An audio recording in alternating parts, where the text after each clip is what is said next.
Salve, buongiorno e benvenuti qua su questo nuovo video.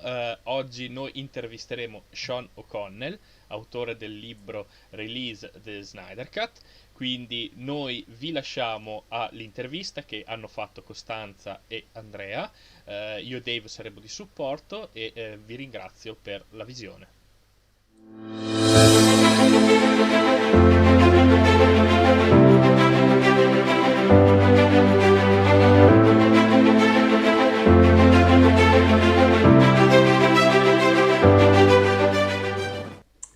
Hello everyone, thank you for our very first English interview, and today we are so honored and pleasure to have Sean O'Connell with us.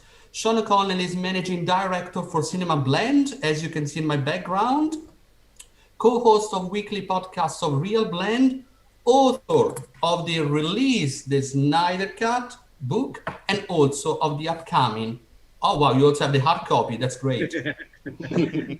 We don't have in Australia until April. And in Italy, we don't have it too, so we're just waiting for it. Yeah, so we have the Kindle version. And also author of the upcoming With Greater Power book. So Sean, thank you for being here. So let's start with our interview. So just for the audience, myself and Costanza will interchange. So can you please tell us how did you start your career and what motivated you in pursuing this path? Sure. I was a movie geek my entire life.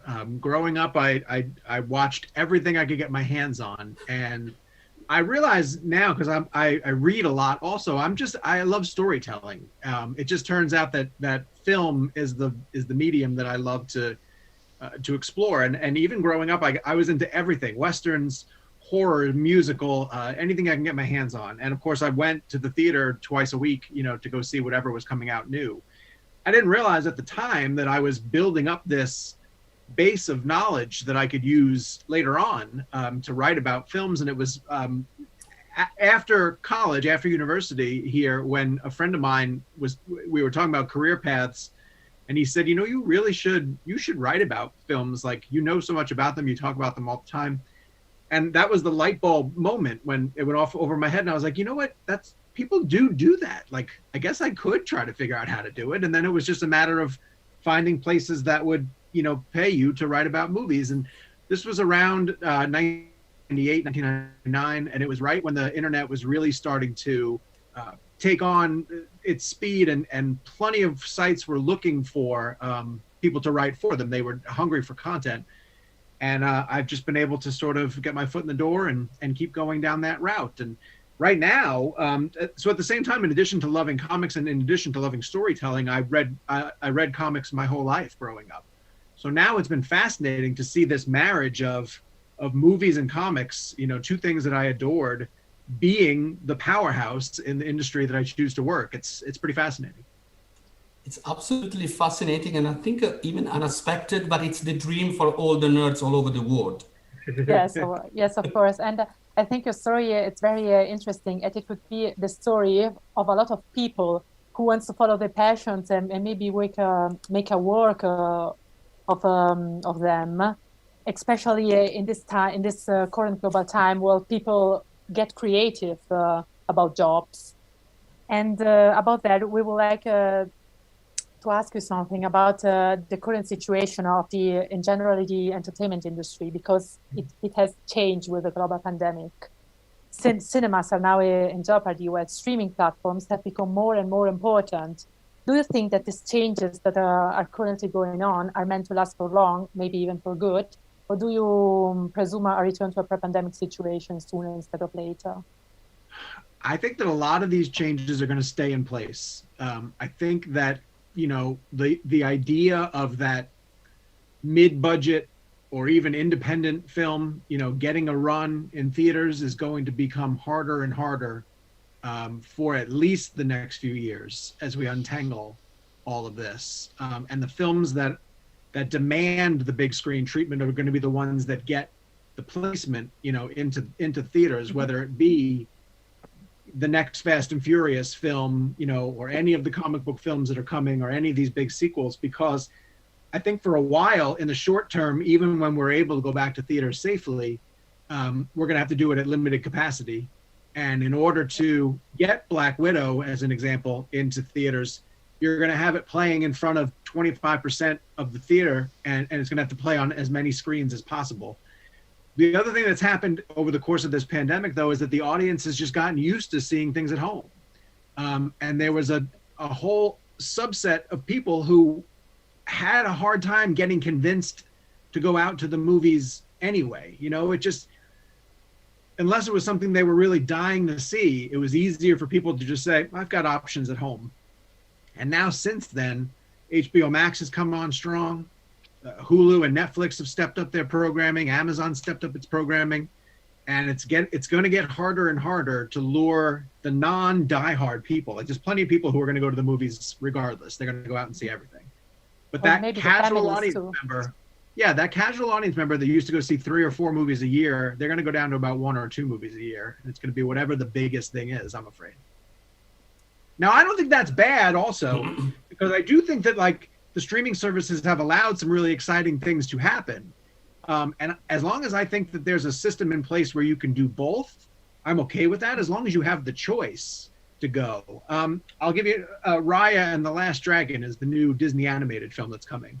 I would like to go out of my way to see that on the big screen, because everybody has talked about the visuals and saying that the action is really edge of your seat.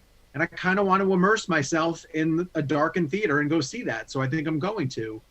If things were only available on streaming, I think that would be disappointing. But as long as you have the option to do one or the other, I'm okay with that.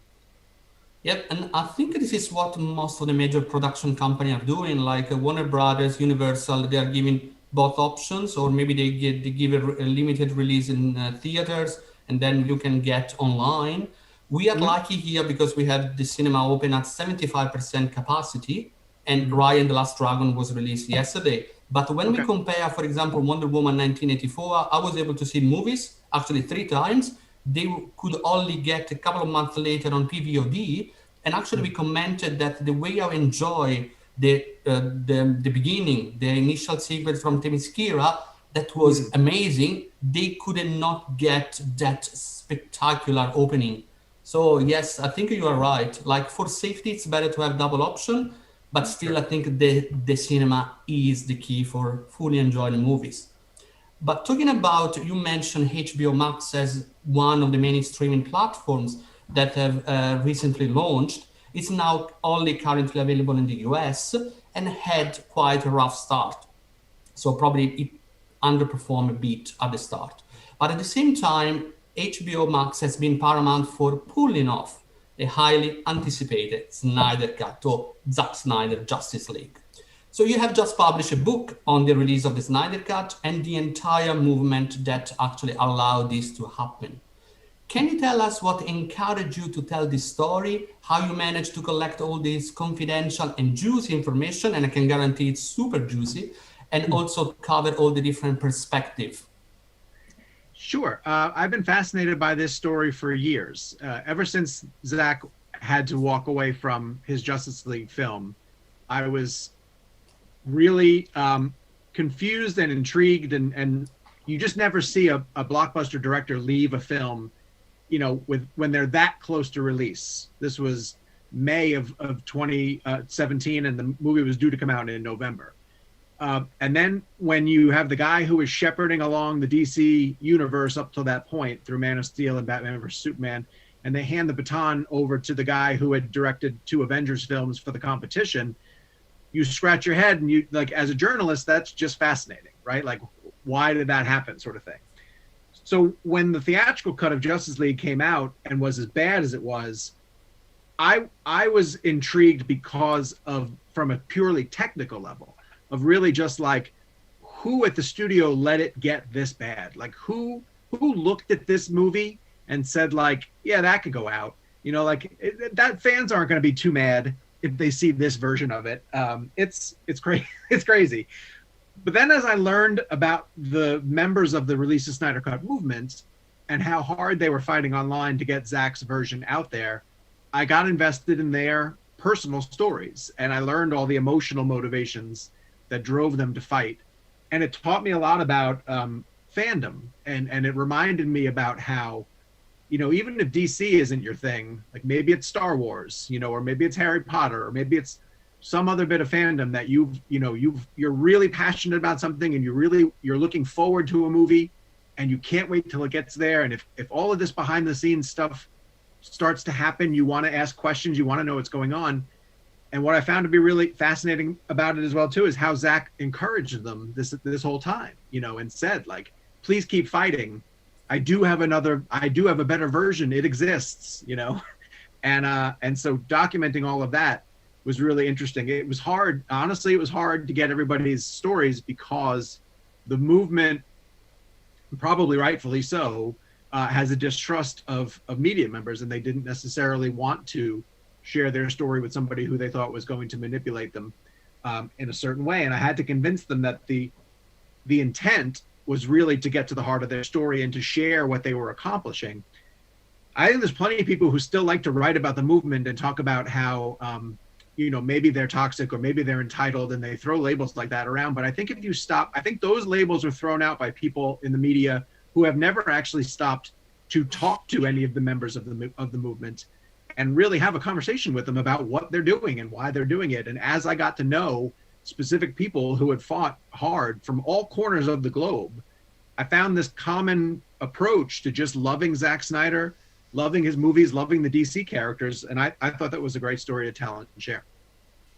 Absolutely, absolutely. And talking about the movement, I'll also take the time to mention that this movement did very well in collecting money, funds for the American Foundation for Suicide Prevention, and like they are selling merchandise like the sweater I'm wearing, and also Costanza got it. So I think you mentioned about toxic fandom, but I think at least they saved life.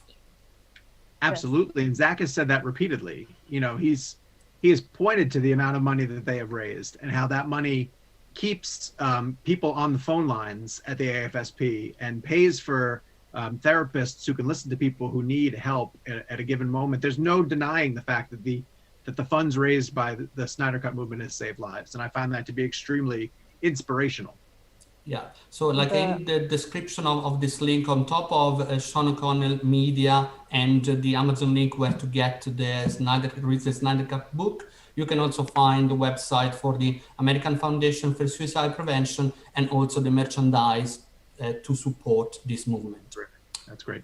And I want to get back to something you said, because I think it's very interesting what you said about Snyder, that he's probably the biggest fan of his own movie, and that's a very beautiful thing, I think, because that makes him very near to the fans and to the people who started the Zack Snyder Cut movement. And I think it's also very interesting that you concentrated your book and get into the stories of the fans and not just look at it looking from the outside. And I think that could be the reason, because that could be the reason for the book to have a lot of success. And given that, do you think that to reach a broader audience, you could maybe translate it or let him translate it into other languages? I would love to, and I'm pushing that. It's a decision that goes to my publisher, because they have to work out contracts in order to get it translated into other languages. But I would love to, because I specifically hear from audience members and fans of Zack who want to read the book, who come from all. He has an enormous fan base in India. He has an enormous fan base in Italy and France. China has an enormous fan base for Zack and his movies. And it opened my eyes to something that I guess I kind of knew, but wasn't really as aware of, just how much his movies have a universal appeal. And it's the way that he visualizes things, but it's also the appeal of the DC comics and the DC characters, that no matter where you're from, you can find something to relate to in them. But especially the way that Zack in Man of Steel approached the Superman story as an immigrant, you know, and that Stranger in a Strange Land story that so many fans grabbed onto, that I didn't think about when I watched it the first time through. And hearing that from them reminds me that yes, there's so many different reasons why I need to get the book translated into different languages. One of the things that I did at the end of the book as well too, is when I started writing this 2 years ago, I did not know that the cut was going to get announced. I was as surprised as everybody else was when he was able to reveal it. And so I needed an ending if the movie wasn't going to come. And I turned the end of the book over to his fan base, because I essentially said, without them, this book wouldn't exist. Like, without them, the movie wouldn't exist. But I wanted them, I said, look, if you had a chance to get a message to Zack, on the off chance that he picks up this book, and I have since sent him and Debbie both copies of the book, so hopefully he gets it and flips through it. What message would you like to send him? And I got over 150 replies from fans all over the globe. And I made sure to include every single one that was sent. And again, it proves the global reach of his films, and the way that no matter where you're from, his films touch you in some way. Yeah, in fact, in your book, there are like quotes from fans from all over the world. The one who actually launched the Zack Snyder movement. I remember Fiona from China. There was a guy from South America, from Hawaii. Probably I watched a couple of videos of Zack Snyder being interviewed by these people. But I think you also touched a very nice point about how Man of Steel was a great movie that resonated a lot to immigrant people. And in this current century now, we hear stories of people. I'm immigrant myself, because from Italy, I'm in Australia, so I'm an immigrant myself. And sometimes you look at the movie, you watch the movie, and you realize that actually can speak to you, even if I'm not Superman at all. But you are in a world that is a bit different, and you need to adjust yourself. And I think that was pictured amazingly in Man of Steel. But people may say that I'm biased. I just love the way that it was represented.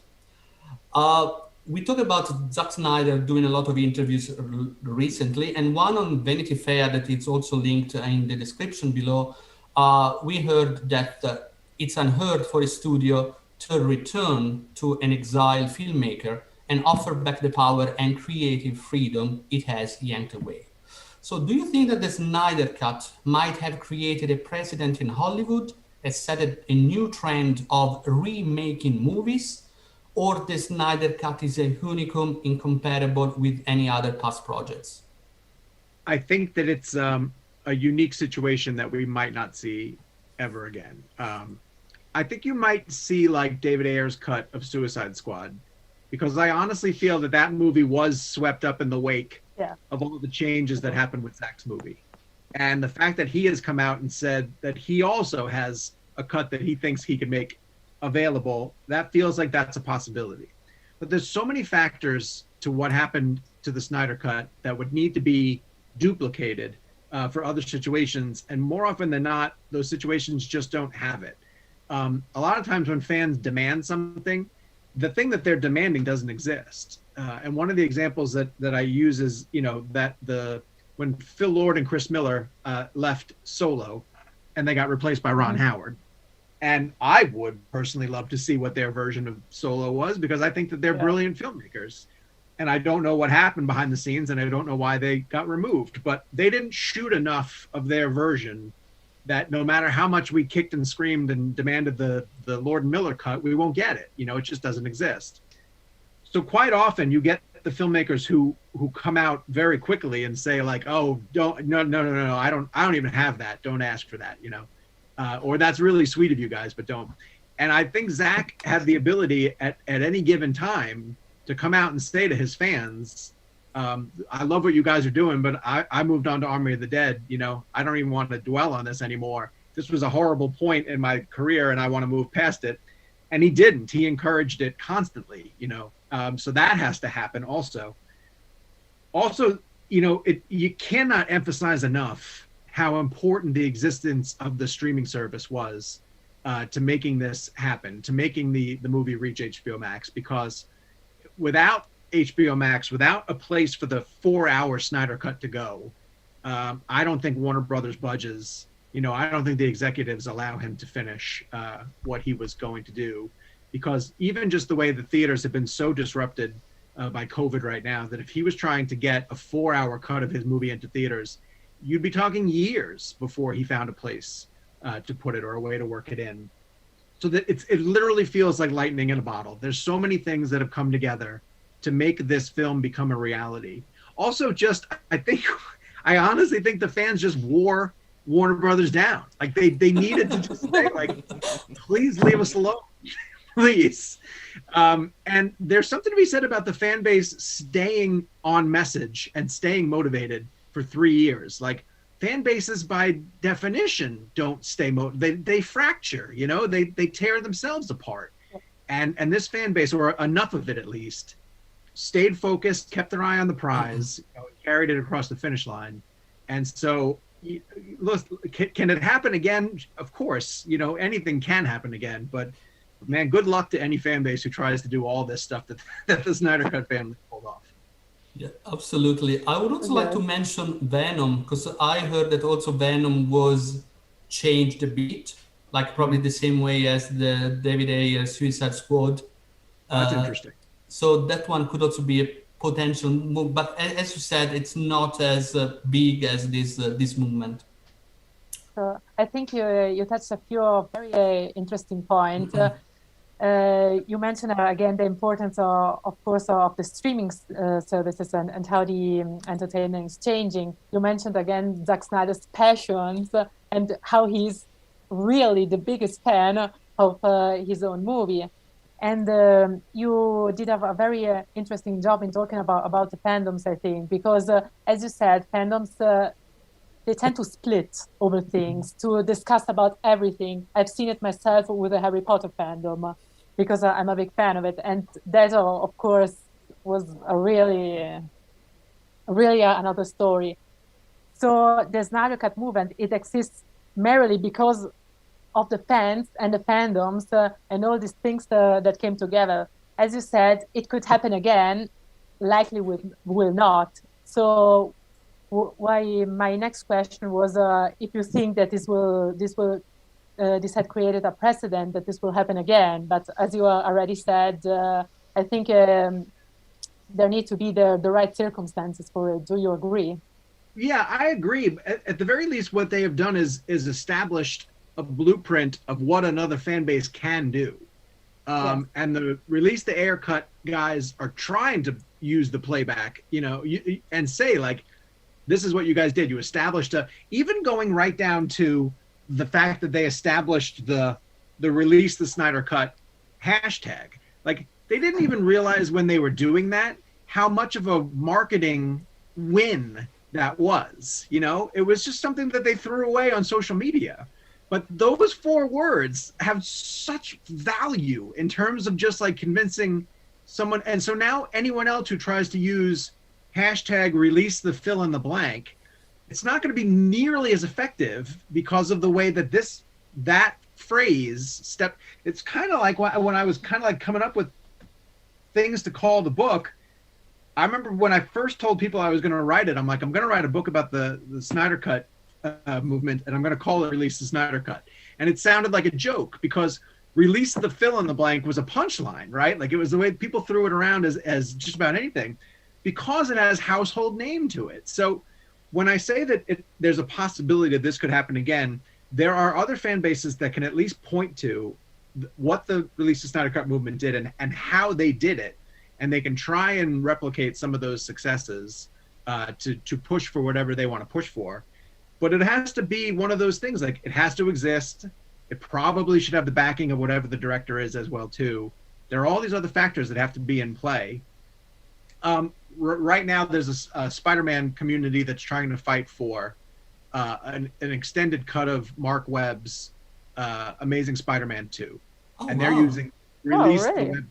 Yeah, they're calling Release the Web Cut. And they're pointing to all of these scenes, including Shailene Woodley, you know, filmed scenes as Mary Jane Watson, and they have all these other subplots that they want to explore. And Mark Webb came out on social media and he acknowledged it and he said, I think it's great that you guys are doing this. I want you to take that energy that you are applying to this and put it into making something creative of your own. Like, don't waste time on the web cut. I'm not interested. Go make something cool. That nips that in the bud. If you don't have his support, you're done, you know? And the Snyder Cut movement could have been done if they didn't have Zack's support, but he backed them the whole time. I think the keyword of what you said is really the try part, because you can try, but but you're not sure you're getting anywhere. Yeah, Absolutely. You need someone that actually is accepting what you are trying to do and interested in it. Yeah, Absolutely. I was not aware about the webcut. I know that The Amazing Spider-Man 2, The Rise of Electro, is probably the least appreciated Spider-Man movie since Raimi 2002. And slightly changing the topic, but still focusing on Spider-Man, so probably that was a very nice tie. You are also writing a new book that is What a called good transition. What a good transition. Yeah, good transition. Like, well done. Thank you for the book. With the Great Power, which is going to be your next upcoming book. Can we have some detail on also some information about its genesis? Absolutely. When you write a book, and I never knew this because the Snyder Cut book was my first book, and people had told me prior to me writing it, that one day I would write a book, just because I'd been writing for years. And I said, no, there's no way I'll ever write a book. Because when you write for the internet, you write short and you write fast and you publish immediately. And none of those things happen in the book publishing world at all. So I never thought I had a topic that would be interesting enough to me to hook me for a book. And the Snyder Cut story was so compelling, and as it kept growing, I was like, okay, this might be it. And it takes a really long time to sell yourself to publishers as well too. And so then the next thing they ask you is, oh, well, what else would you like to write? Like, what else is interesting to you? And Spider-Man is my favorite character of all time. Like, I'm a Marvel geek, and I adore Marvel, and I adore Spider-Man. And so I was, you could talk about Spider-Man as a huge topic. What do you drill down on? And I'm trying to prove, the point of the book is trying to prove that in this golden age of comic book movies, of which I think the past 20 years have been, the most outstanding example for the comic book genre of all time, that Spider-Man is the most popular and most successful. And I point to 2019 as a year in which he was part of Avengers Endgame, and it became the highest grossing film of all time. Spider-Man Far From Home is the first solo Spider-Man movie to cross $1 billion, which is now the new high water benchmark for superhero movies. He bridges the deal between two major studios in Sony and Disney, where they're sharing a character amongst two different cinematic universes while trying to expand their own with Venom and Morbius and potential films around Kraven the Hunter and Black Cat and all these other things you hear about. There's this wild rumor about Tobey Maguire and Andrew Garfield coming back for this third Spider-Man. And then also in 2019, Spider-Man Into the Spider-Verse wins the Oscar, for Best Animated Feature. It was like, there's no better time to be any other character than Spider-Man right now. So these are all the reasons why I think he's the best. Let me trace through and find out how he got to be that way. So I go all the way back to 1970s and Nicholas Hammond and the live action TV show. I talk about the Japanese version that ran in the 60s and 70s as well too. We get into the Raimi films, we do the Mark Webb films, we go all the way through the MCU, and I just talk about basically his Hollywood journey, as told to me by the people who worked really hard on those films. So I'm spending this whole year conducting interviews with basically everybody who's been involved in the Spider-Man franchise, and I hope to have the book out at some point next year. Fantastic. We are looking forward to it. Of course, that's very interesting because, as you said, I think too that Spider-Man is the most beloved superhero in all over the world, because even in a period of times where there aren't Spider-Man movies or very, very well known Spider-Man comic books, Yep. then Spider-Man toys, everybody buys Spider-Man toys, the children, they have costumes, everything. All through the years, even if there aren't new Spider-Man products. And I think that's one of the reasons, because that, okay, Spider-Man is really internationally very loved. And again, thanks for the great transition, because you mentioned a lot of interviews you're doing, because our final questions will be about that. You conducted, as you said, many interviews. Do you have some advices you could offer? And maybe a story or a particular story of a particular interview you want to share with us? You said it earlier, where you just have to try. I can't tell you how much fun it is for me to ask people to do an interview. You know, you might be told no, but more often than not, you get told yes. You know, there are people who do want to talk.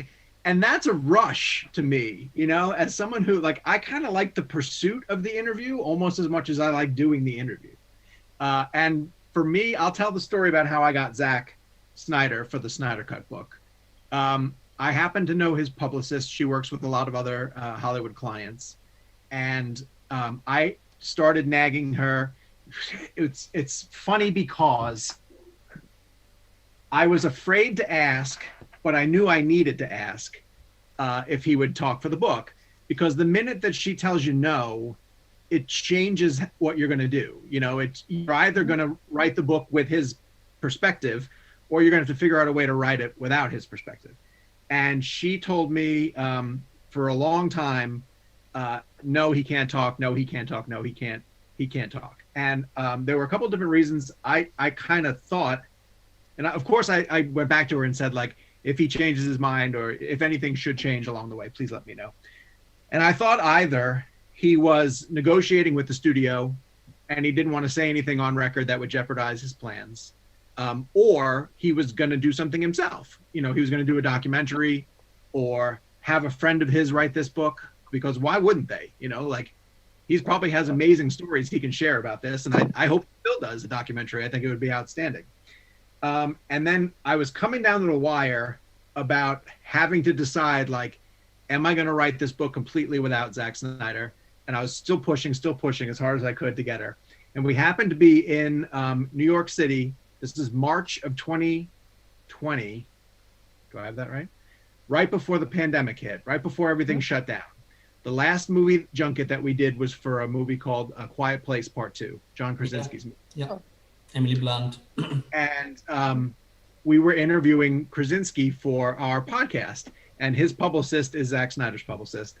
And they said to me, oh, the publicist wants to sit in on the interview.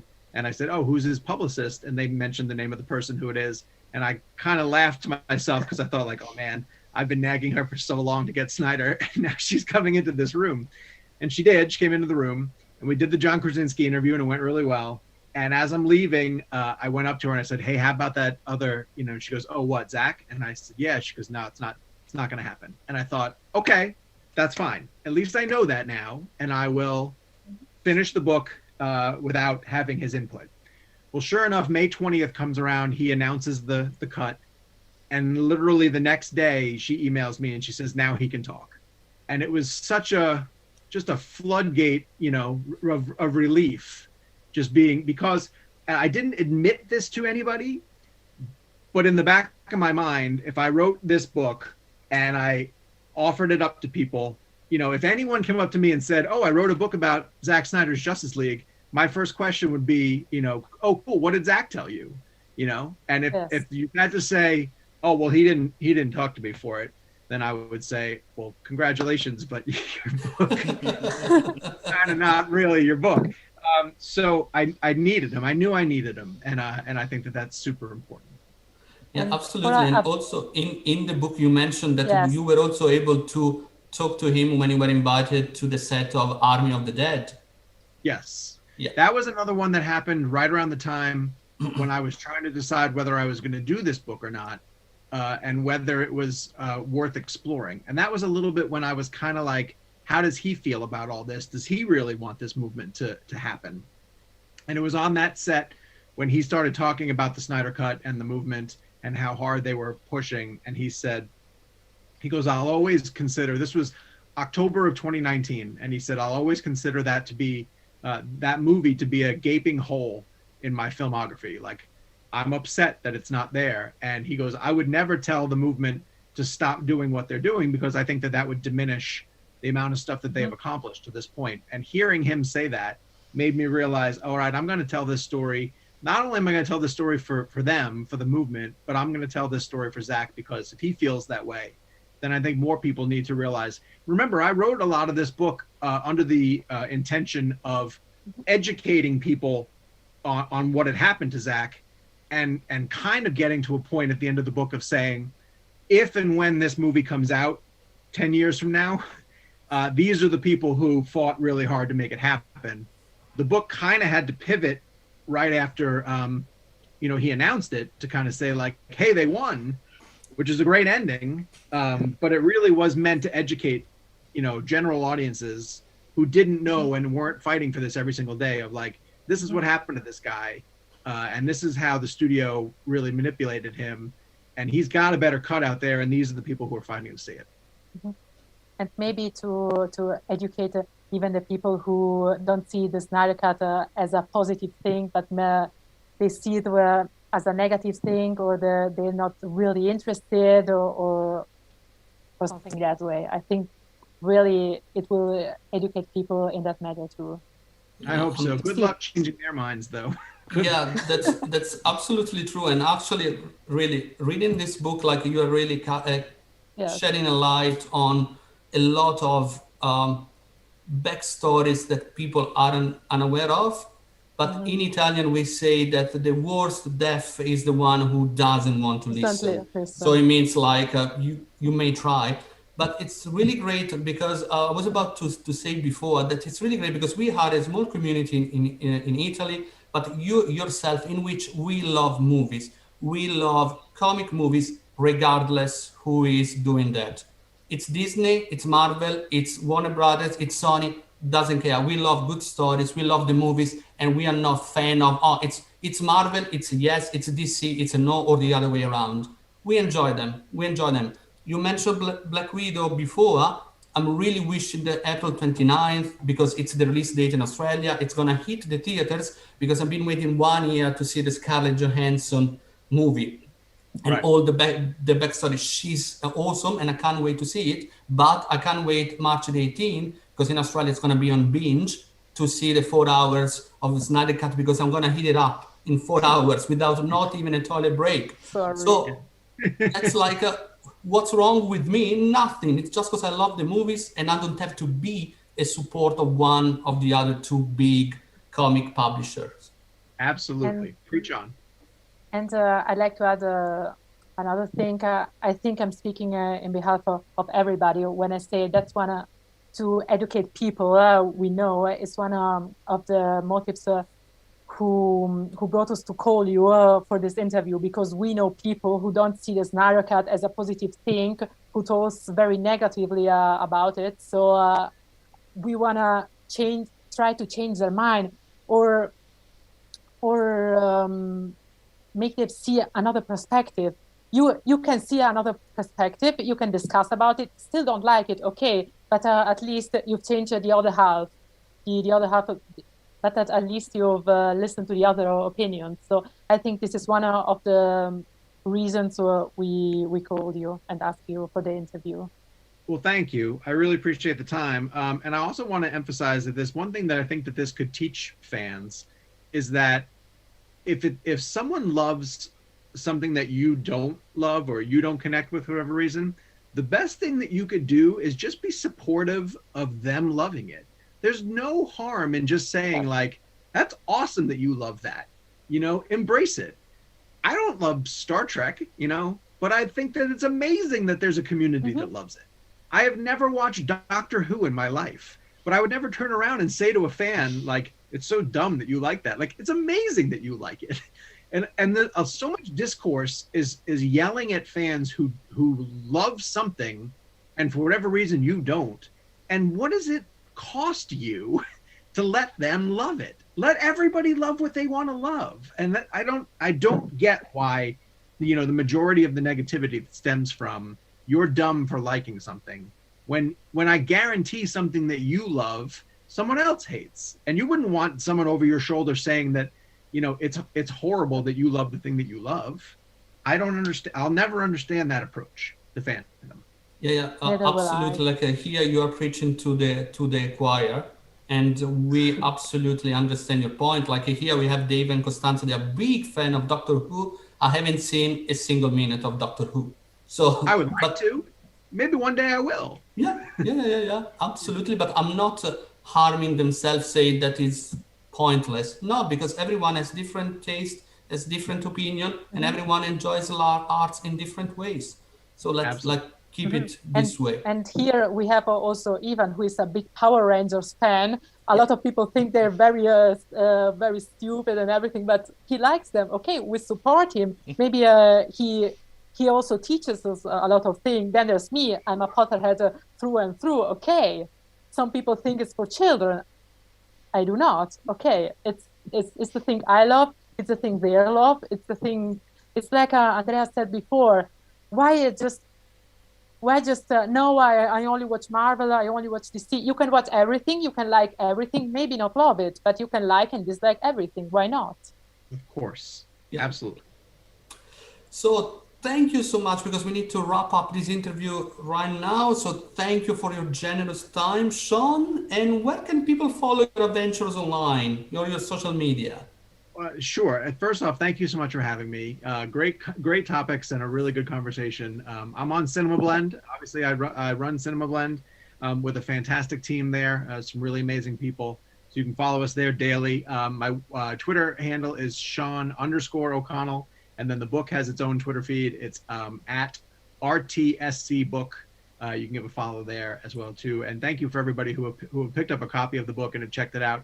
I've loved hearing from every single person who have sent me a message, telling me that they have it, that they can't wait to dive into it. People who have finished it already. It's been one of the most incredible rides that I've ever been on, and it's truly thanks to this fan base.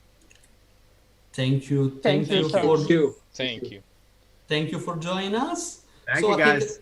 This is the end of the interview. Thank you, Sean. Thank you, everyone. And as always, please like this video, share it, put a comment, and stay tuned. Bye-bye.